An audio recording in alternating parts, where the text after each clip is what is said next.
আসলে আমাদের আজকের এই ঢালাইটা অনেকদিন আগেই হওয়ার কথা ছিল।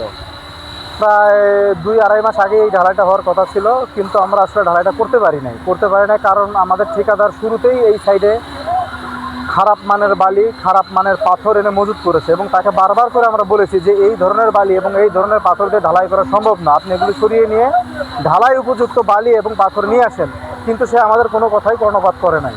সে আজ করি কাল করি বিভিন্নভাবে বিভিন্ন করে চেষ্টা করে যখন সে ব্যর্থ হয়েছে, শেষ মুহূর্তে এমপি মহোদয় পর্যন্ত এসে আমাদের এই সাইটটা ভিজিট করছে এবং সে কড়া অ্যাকশন নিয়েছে যে এই ধরনের মালামাল দিয়ে কখনোই বয়েজ স্কুলের এই 6তলা বিল্ডিংয়ের ফাউন্ডেশনের কাস্টিং করা সম্ভব না।